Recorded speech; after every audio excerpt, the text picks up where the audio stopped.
নমস্কার বন্ধুরা, আমি সুস্মিতা ভট্টাচার্য। বাস্তু ভিশনস উইথ সুস্মিতার এই এপিসোডে আপনাদের সকলকে স্বাগত জানাই। সবাই আশা করি নিশ্চয়ই খুব ভালো আছেন। সারা বছরের এই সময়টাতে তো আমরা হিন্দু বাঙালিরা তো কিন্তু ভীষণভাবে মেতে উঠি। হ্যাঁ, এখনো আমাদের পুজো পর্ব শেষ হয়নি, অনেক কিছু কিন্তু এখনো বাকি রয়েছে। লক্ষ্মী পুজো প্রত্যেক ঘরে ঘরে হয়, প্রত্যেক বাঙালি হিন্দু ঘরে গৃহে আমরা গৃহলক্ষ্মীর পুজো করি। গৃহলক্ষ্মীর পুজোর দিন হচ্ছে কোজাগরী পূর্ণিমার দিন, অর্থাৎ দেবীপক্ষের শেষে পূর্ণিমার তিথিতে আমাদের এই পুজো করা হয়।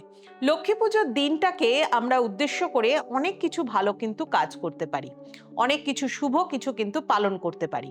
তবে হ্যাঁ, বলেই তো দিয়েছি অবশ্যই আপনাদের উদ্দেশ্যে আপনাদেরকে বলা যে আপনারা কিন্তু লক্ষ্মী পুজোর দিন অবশ্যই কিন্তু কোনো টক জাতীয় জিনিস খাবেন না। চেষ্টা করবেন সবসময় মিষ্টি জাতীয় জিনিস খাবার, মিষ্টি কথা বলবার, মিষ্টি ব্যবহার করবার। সারা বছর যদি এটাকে পালন করতে পারেন তাহলে তো কথাই নেই। কারণ এই ধরনের কর্মফলের দ্বারা আর একজনও কিন্তু ভীষণভাবে খুশি হয়ে থাকেন। তিনি হচ্ছেন যিনি সমস্ত কিছুকে জাজ করেন, যিনি সমস্ত কিছুকে আমাদেরকে সমস্ত কিছু দিক থেকে আমাদেরকে শিক্ষা দেন, সেই গ্রহ অর্থাৎ স্যাটার্ন, শনি। তাকেও কিন্তু তুষ্ট করবার জন্য আমরা যদি আমাদের লাইফটাকে একটু ডিসিপ্লিন করে দিই তাহলে কিন্তু আর কোনো কথা নেই। স্যাটার্ন আপনার কিন্তু ভাগ্য ফেরাতে অবশ্যই আসবে, কারণ স্যাটার্ন শুধুমাত্রই যে আপনার জীবনে ডিসিপ্লিন সমস্ত কিছুকে নিয়ে আসে তা নয়, স্যাটার্ন কিন্তু অর্থ নিয়ে আসে। আপনি আর্থিক দিক থেকে সচ্ছল, আর্থিক দিক থেকে ভালো রয়েছেন, শুধু তাই নয়, আর্থিক দিক থেকে অনেক ফ্লারিশমেন্ট, অনেক অ্যাবান্ডেন্স, অনেক প্রসপারিটি কিন্তু স্যাটার্ন আসে। স্যাটার্নের সাথে বা অন্যান্য গ্রহের সাথে মহালক্ষ্মী বা মা লক্ষ্মীর কি কোনো অবশ্যই কানেকশন আছে? হ্যাঁ, স্যাটার্নের একটি বন্ধু গ্রহ হচ্ছে শুক্র, ভেনাস। সেই ভেনাসের সাথে কানেক্টেড হচ্ছেন আমাদের গৃহলক্ষ্মী মা লক্ষ্মী। আচ্ছা, আমি এই যে আপনাদেরকে একটা কথা বলছি, গৃহলক্ষ্মীর পুজো হয় কিন্তু কোজাগরী পূর্ণিমা তিথিতে, আর মহালক্ষ্মীর পুজো হয় কিন্তু হচ্ছে ধনতেরাস তিথিতে, অর্থাৎ ধন ত্রয়োদশী তিথিতে। মহালক্ষ্মীর তিথি বা গল্প আমরা অবশ্যই জানি যে অষ্টদশভুজা মহালক্ষ্মী।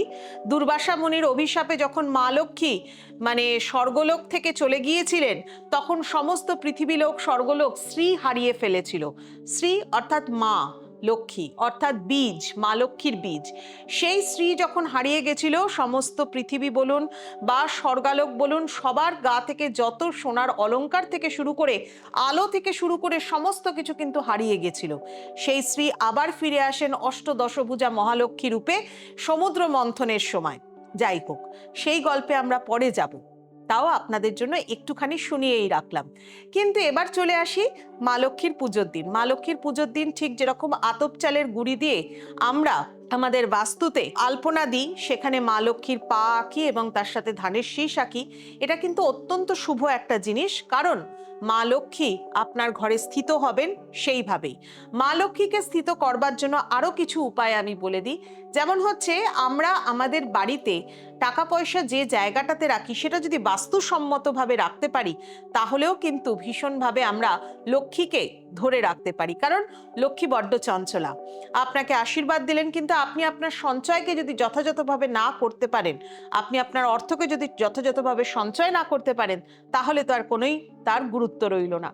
সঞ্চয় করবার জন্য আপনি আপনার বাস্তুতে আলমারিকে কোথায় রাখবেন? খুব ভুল একটা কনসেপ্ট আছে মানুষের মধ্যে, এটা একটু বলে রাখি। সেটা হচ্ছে, মানুষ আলমারিটা রাখেন উত্তর দিকে। কি না, উত্তর দিক হচ্ছে কুবের দেবের স্থান, সেখানে আলমারি রাখলে নাকি খুব ভালো। প্রথম কথা হচ্ছে, আমরা যে আলমারিটা ব্যবহার করি সেটা যথেষ্ট ভারী একটি বস্তু। আপনি যদি সেটি লোহার ইউজ করেন বা স্টিলের ইউজ করেন তাহলে তো আরো ভারী। আলমারিতে জিনিসপত্র ভর্তি করেই আমরা রাখি। বা ধরুন একটি সিন্দুক রেখেছেন আপনার বাড়িতে, সেটি কোথায় রাখবেন? কখনোই কিন্তু কোনো ভারী জিনিস উত্তর দিকে রাখা উচিত নয়। কিন্তু আলমারির দরজাটা খুলবে এমন ভাবে যেটা উত্তর দিকে দরজাটা খুলে এইভাবে আপনাকে রাখতে হবে। অর্থাৎ আপনার বাস্তুতে যদি কোনো যেখানে আপনি টাকা পয়সা রাখেন এরকম জায়গা রয়েছে, আজকাল তো সবটাই ডিজিটালাইজেশনের যুগ, আমরা ওই আজকাল কেউ ক্যাশ ক্যারি করি না, যখনই যা কিছু পেমেন্ট করবার সবকিছু ওই টুক করে মোবাইলটা খুলে অ্যাপ দিয়ে একটা পেমেন্ট করে দিই। কিন্তু তাও যারা সঞ্চয়ের জন্য বাস্তুসম্মতভাবে বাড়িতে অর্থ টাকা পয়সা রাখতে চাইছেন, সেক্ষেত্রে কিন্তু আপনার জমানো জিনিসকে আপনি রাখতে পারেন কোন দিকে? আপনি রাখতে পারেন আপনার বাস্তুর মধ্যে দক্ষিণ পশ্চিমের দিকে বা দক্ষিণের দিকে, দক্ষিণ পশ্চিম কর্নারে অথবা দক্ষিণের দিকে। দক্ষিণ পশ্চিম কর্নারে রাখলে পরে বা দক্ষিণের দিকে রাখলে পরে তার মুখটা খুলছে হচ্ছে উত্তরের দিকে। এইভাবে যদি আপনি আলমারি রাখেন তাহলে টাকা পয়সা কিন্তু আপনি সঞ্চয় করতে পারবেন। মা লক্ষ্মীকে তুষ্ট করবার জন্য কিন্তু আমরা আরো একটি জিনিস রাখতে পারি, সেটা হচ্ছে আমাদের বাস্তুতে শ্রীযন্ত্রম। শ্রীযন্ত্রম স্থাপনের মাধ্যমে আপনি আপনার সঞ্চয় বৃদ্ধি করতে পারেন, শ্রী বৃদ্ধি করতে পারেন, বাস্তু দোষকে কাটাতে পারেন। কারণ যে কোনো ধরনের অশুভত্ব অর্থাৎ নেগেটিভিটিকে কাট ডাউন করবার জন্য শ্রীযন্ত্রম এক এবং অনবদ্য। কি এই শ্রীযন্ত্রম? শ্রীযন্ত্রম হচ্ছে মা লক্ষ্মীর একটি প্রতীক, যার মধ্যে অর্ধনারীশ্বর রূপে বসবাস করছেন শিব এবং পার্বতী, যাকে বলা হয় ললিতা ত্রিপুরা সুন্দরী যন্ত্রম। এই ললিতা ত্রিপুরা সুন্দরী যন্ত্রমকে বলা হয় সর্বশ্রেষ্ঠ যন্ত্রম, যার মধ্যে অ্যাকচুয়ালি যন্ত্রম অর্থাৎ আমরা জানি এটা হচ্ছে একটা ইনস্ট্রুমেন্ট। যন্ত্রম অর্থাৎ হচ্ছে একটা মাইক্রোকসমিক পিকচার অফ মাইক্রোকজম, এগুলো আমরা সবাই জানি। এই যন্ত্রম হচ্ছে একটা স্পেসিফিক যে কোনো জিনিসের জন্য স্পেসিফিকভাবে জিওমেট্রিক ফরমেশন এবং ম্যাথামেটিক্যাল ক্যালকুলেশনের দ্বারা একটা যন্ত্রমকে তৈরি করা হয়। আর এই যন্ত্রম কিন্তু সিগনিফাই করে বিভিন্ন ধরনের আমাদের জীবনের বিভিন্ন জায়গাগুলোকে। ঠিক যেরকম মা লক্ষ্মী মানেই হচ্ছে আপনার ঘরে আলোর প্রবেশ, প্রজ্ঞার প্রবেশ, অর্থাৎ বুদ্ধিমত্তা, বিচার বিবেচনা, সম্ভাবনা, জীবনে আপনার ডিসিশন নেওয়ার ক্ষমতা, আপনার চেতনাবোধ, এই সমস্ত কিছুর উৎস হচ্ছে মা লক্ষ্মী। ঠিক সেই রকম ভাবে শ্রী যন্ত্রম রাখা মানে হচ্ছে আপনার বাস্তুতে লক্ষ্মীশ্রী বৃদ্ধি করা। এই শ্রীযন্ত্রমকে 3D ফরমেশন অর্থাৎ ব্রাজিলিয়ান কোয়ার্টজ ক্রিস্টালের মধ্যে তৈরি করা শ্রীযন্ত্রম রাখতে হবে। 2D ফরমেশনে লক্ষ্মী যন্ত্রম হয়, কিন্তু 3D ফরমেশনে তৈরি হচ্ছে আমাদের শ্রীযন্ত্রম। এবং শ্রীযন্ত্রম কেন? কারণ হচ্ছে 9 ইন্টারওভেন আইসোস্কেল ট্রায়াঙ্গেলস রয়েছে শ্রীযন্ত্রমের মধ্যে। অ্যাকচুয়ালি টোটাল থাকে এই যে জ্যামিতিক আকৃতিটা, এই জ্যামিতিক আকৃতিটা নিয়ে রিসার্চ হয়েছে সারা পৃথিবী জুড়ে, এবং সেখানে এই রিসার্চে দেখা গেছে এই যখন জিওমেট্রিক ফরমেশনটা দেখা গেছে, সেখানে দেখা গেছে 4টে ডাউনওয়ার্ড পজিশনে রয়েছে এবং 5টা আপওয়ার্ড পজিশনে রয়েছে। এই যে জায়গাটা রয়েছে অর্থাৎ 9 ইন্টারওভেন আইসোস্কেল ট্রায়াঙ্গেলস যেটা রয়েছে, এটা সিগনিফাই করে হচ্ছে পুরুষ এবং প্রকৃতিকে। এটার মধ্যে টোটাল 42টা ট্রায়াঙ্গেল তৈরি হয়েছে এবং একটা বিন্দু নিয়ে টোটাল 43 ট্রায়াঙ্গেলস তৈরি হয়েছে। এই পুরো ব্যাপারটাকে ডিজাইন করা হয়েছে একটা চতুর্ভুজের মধ্যে, অর্থাৎ একটা স্কোয়ারের মধ্যে, যে স্কোয়ারটাকে বলা হচ্ছে ভূপুরা, যার চারদিকে 4টে দিক আছে, উত্তর দক্ষিণ পূর্ব পশ্চিম, এবং 4টে কর্নার রয়েছে, ঈশান কোণ, বায়ু কোণ, নৈঋত কোণ এবং অগ্নিকোণ। এই 4 দিক এবং 4 দিক মানে কর্নার নিয়ে তৈরি হচ্ছে শ্রীযন্ত্রম। এবং শ্রীযন্ত্রমের মধ্যে 9 ইন্টারওভেন আইসোস্কেল ট্রায়াঙ্গেলস ফরমেশন করেছে কি না, আমাদের 42 ট্রায়াঙ্গেলসের ফরমেশন করেছে, যেটা সিগনিফাই করছে পুরুষ এবং প্রকৃতিকে, এবং আমাদের 9টা গ্রহকেও করছে। এবং এই ললিতা ত্রিপুরা সুন্দরী যন্ত্রমের এই যে ট্রায়াঙ্গেল ফরমেশন, এর মধ্যে কিন্তু গুরুত্ব প্রচুর রয়েছে, কারণ এটা সিগনিফাই করে হচ্ছে আপনার জীবনের সুখ শান্তিকে, আপনার জীবনের প্রসপারিটিকে, আপনার জীবনের শত্রুতাকে, আপনার জীবনের আয় উন্নতিকে এবং আপনার জীবনের সম্পর্ককে, সমস্ত কিছুকে কিন্তু সিগনিফাই করে।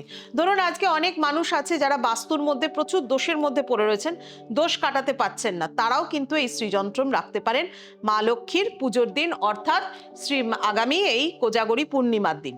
আর এছাড়া যারা বাড়িতে পুজো করছেন তাদের জন্য বলে দিই, টক জাতীয় জিনিস খাবেন না, পরিষ্কার পরিচ্ছন্ন থাকবার চেষ্টা করবেন। পরিষ্কার পরিচ্ছন্নতা ভীষণভাবে প্রিয় মা লক্ষ্মীর, এবং এর সাথে সাথে অবশ্যই কিন্তু এই পুজোর দিন কোনো ঝাঁটা ঝাড়ু ইত্যাদি কিন্তু অবশ্যই কখনো বাড়ি থেকে বিদায় করবেন না, ফেলবেন না, এগুলোকে জমিয়েও কিন্তু বাড়িতে রাখা উচিত নয়, তবে ওই দিনে নয়। কাউকে এই দিন লক্ষ্মী পুজোর দিন কিন্তু কাউকে কোনো কিছু দান করবেন না, আপনার রীতি নিয়ম অনেক কিছু থাকতে পারে। আর একটা ছোট্ট টোটকা আপনাদের জন্য বলে দিই, মাছকে খাওয়ান, কোনো জলাধারের সামনে গিয়ে মাছকে খাওয়ান। 108টা আটা দিয়ে তৈরি করে 108টা এরকম ছোট ছোট বল তৈরি করবেন, সেই বল যদি আপনি জলাধারে গিয়ে মাছকে খাওয়ান, এটাতে কিন্তু শ্রীপ্রাপ্তি হয়, মা লক্ষ্মী আশীর্বাদ দেন এবং অবশ্যই কিন্তু তাতে কিন্তু আপনার জীবনে আয় উন্নতি বা সঞ্চয়ের দিক কিন্তু ভীষণভাবে বৃদ্ধি পায়। এটা একটা গেল। এবং তার সাথে সাথে 108টা পদ্মবীজের মালা বাড়িতে এই সময় রাখুন। 108টা পদ্মবীজের মালাতে ওং মহালক্ষ্মায় নমঃ এই বলে কিন্তু অবশ্যই মা লক্ষ্মীর জপ করতে পারেন। তবে হ্যাঁ, যাই জপ করুন না কেন, যাই মন্ত্র বলুন না কেন, মন্ত্রের উচ্চারণ কিন্তু সঠিক হওয়া চাই। মন্ত্র উচ্চারণ যদি আপনার সঠিক না হয়, আমাদের চক্রকে কিন্তু এফেক্ট করে মন্ত্র। অর্থাৎ আমাদের শরীরের যে 7টা চক্র, সেই চক্রকে অ্যাক্টিভেট করতে পারে মন্ত্র। আর আপনার মন্ত্র যদি সঠিক হয়, সেটা সঠিকভাবে অ্যাক্টিভেট হবে। আর যদি আপনার মন্ত্র সঠিক না হয়, তাহলে চক্রাস অ্যাক্টিভেট কিন্তু ঠিক মতো হবে না। অর্থাৎ যে কারণে, যে উদ্দেশ্যে আপনি মন্ত্র পাঠ করছেন, সেই উদ্দেশ্যটা কিন্তু আপনার বিফল হয়ে যাবে। যাই হোক, অনেক কিছু বললাম।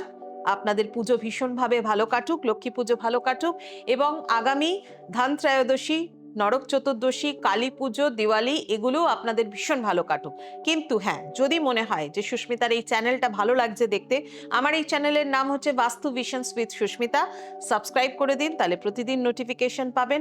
আর যারা যা কিছু জানতে চাইছেন অবশ্যই কিন্তু আমাকে কমেন্ট বক্সে লিখে জানান বা ফোন নম্বরে ফোন করে জেনে নিন।